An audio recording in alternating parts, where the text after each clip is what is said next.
सास ने पढ़ी कक्षा 12वीं।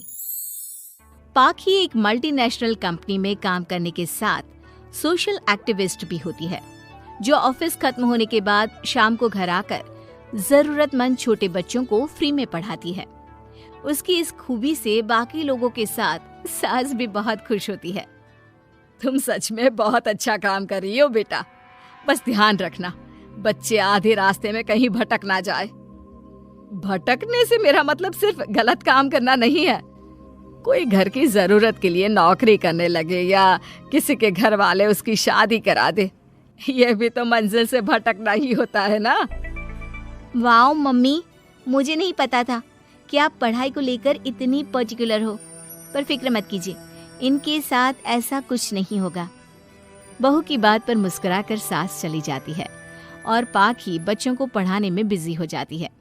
उसी रात पाखी और विराट साथ बैठकर बातें कर रहे होते हैं, जिसमें बहू सास की पढ़ाई को लेकर नजरिए का विराट के सामने जिक्र करती है। हाँ, मुझे सब पता है। ऐसे ही नहीं ये नालायक लड़का इतना पढ़ लिया। वो मम्मी ही तो है जिन्होंने बचपन से खाना खाया या नहीं से ज्यादा पढ़ाई की या नहीं पूछ पूछ कर मुझे इतना पढ़ने पर मजबूर कर दिया। वो हमेशा मुझे पढ़ाई और सेल्फ इंडिपेंडेंट होने की इम्पोर्टेंस याद दिलाती रही। और आज मेरी ये सरकारी नौकरी, इतनी अच्छी पोस्ट, उसी का तो नतीजा है। वाह, अगर मम्मी इतनी पढ़ी लिखी है तो कोई जॉब क्यों नहीं करती? और अगर जॉब नहीं करती तो मेरे साथ बच्चों को ही पढ़ा ले। तुम्हें किसने बोला कि मम्मी पढ़ी हुई हैं? उन्होंने तो अपनी 12th क्लास भी पूरी नहीं की। उससे पहले ही नाना जी ने मम्मी की शादी करा दी। शायद इसलिए पढ़ाई और अपने पैरों पर खड़े होने को लेकर उनकी सोच ऐसी है, क्योंकि वो खुद ये सब करना चाहती हो। पत्नी की बात सुन के विराट भी सोच में पड़ जाता है। दोनों मिलकर प्लान बनाते हैं और अगले दिन बच्चों को पढ़ाते हुए पाखी उनके पास एक कुर्सी एक्स्ट्रा लगा देती है। ये एक कुर्सी ज्यादा किसके लिए लगाई है बेटा? कोई नया बच्चा आने वाला है क्या? हाँ जी, आज से मेरी एक नई बच्ची मेरे पास, यानी कि मेरी सास, दोबारा पढ़ाई शुरू करने वाली है। अरे क्या पागल जैसी बात कर रही है। भला ये भी मेरी कोई उम्र है बच्चों के बीच बैठकर पढ़ने की? तू बस ना इनके भविष्य पर ध्यान दे, मुझ पर नहीं। मम्मी, सीखने की कोई उम्र नहीं होती, बस इच्छा होती है। और मुझे पता है कि आपके अंदर वो इच्छा आज भी जिंदा है। अरे तू बस अपने काम और इन बच्चों पर ध्यान दे। यहाँ बस सबको बोलने से मतलब है, किसी को नहीं सोचना। अगर बात बाहर निकली तो समाज क्या सोचेगा और परिवार का कितना नाम बदनाम होगा। मम्मी, आपने पापा और इस परिवार के बारे में बहुत सोच लिया।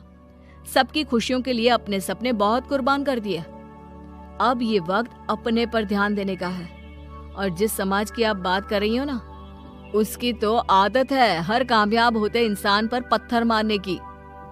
बेटी को भी बहू का साथ देते देख सास गुस्से में अपना सर पकड़कर बड़बड़ाते हुए वहां से चली जाती है। ये स्टूडेंट थोड़ी जिद्दी है, पर इन्हें मैंने 12th क्लास पास नहीं कराई तो मैं भी अपनी सास की बहू नहीं। ये देखने में तो मजा ही आ जाएगा। इसी के साथ पति पत्नी मिलकर सास को पढ़ाने के मिशन पर लग जाते हैं, लेकिन सास उनकी हर कोशिश को नाकाम कर देती है। एक शाम विराट अपनी मम्मी के लिए 12th क्लास की बुक्स लेकर आता है, जिन्हें देखकर इस बार सास का गुस्सा उन दोनों पर मानो फूट ही पड़ता है। अरे तुम दोनों का दिमाग खराब हो गया है क्या, जो ये बेवजह की जिद पकड़े बैठ गए हो? मैंने एक बार बोल दिया ना, मुझे कोई पढ़ाई नहीं करनी। इसके बाद मेरी पढ़ाई को लेकर मुझे घर में कोई जिक्र नहीं चाहिए। पोता पोती पकड़ने की उम्र में किताबें पकड़ूंगी तो अच्छी लगूंगी क्या? अरे परिवार का मजाक बन जाएगा। मम्मी, पोते पोती आप पढ़ने के बाद भी तो खिला सकती हो। और रही मजाक बनाने वाले लोगों की बात, तो उनके पास खुद का कोई सपना होता नहीं, इसलिए दूसरों की उड़ान रोकने की कोशिश करते रहते हैं। बस एक बार माँ, आप कोशिश तो करो। अगर अच्छा नहीं लगा तो हम दोबारा कभी नहीं बोलेंगे। बेटे की बात सुनकर माँ सोच में पड़ जाती है और ये सोचती है कि थोड़े दिन पढ़ लेती हूँ और उसके बाद पढ़ने में अच्छा नहीं लग रहा ये बोलकर मना कर दूंगी। ऐसी प्लानिंग बनाकर वो पढ़ने के लिए तैयार हो जाती है। मौके का फायदा उठाकर तुरंत वे लोग सास का ओपन से 12th में एडमिशन करा देते हैं। मम्मी, आज से आपकी सारी जिम्मेदारी मेरी। अब तो आपका नाम टॉपर के लिस्ट में आने से कोई नहीं रोक सकता। ये मेरे सीधे बच्चे, इन्हें अंदाजा भी नहीं कि माँ का प्लान क्या है। पाखी सास को पढ़ाना शुरू करती है। दिन बीतते हैं जिसमें धीरे धीरे सास भी कंफर्टेबल होने लगती है, लेकिन फिर पाखी एक सब्जेक्ट पढ़ने के लिए ट्यूशन जाने का सजेशन देती है, जिस पर बहुत गुस्सा, ड्रामा करने और पाखी के लाख बार मनाने के बाद एक बार फिर सास तैयार हो जाती है। थैंक यू मम्मी, आपको नहीं पता कि आपका 12th क्लास पढ़ना हम दोनों के लिए कितना ज़रूरी है। अब ये सिर्फ आपका नहीं, हमारा सपना भी बन गया है। बहू की बात सुनकर सास अपने प्लान को लेकर सोच में पड़ जाती है। अगले दिन पाखी सास के साथ उन्हें ट्यूशन छोड़ने जा रही होती है, जहाँ रास्ते में पड़ोस की कुछ औरतें बैठी मिलती हैं। अरे वाह विराट की मम्मी, तुम्हारा इस उम्र में पढ़ाई का कौन सा भूत जाग गया? बहू को बोलो कि पोता पोती दे दे और बच्चों के साथ खेलो। अरे क्या उनके बीच बैठकर अपनी खिल्ली उड़वाने चल पड़ी? आंटी जी, जब सरकार या भगवान ने सीखने की कोई उम्र नहीं रखी तो आपको क्या दिक्कत है? अरे देखो तो जरा, बहू की जुबान कैसे कैंची जैसी चल रही है।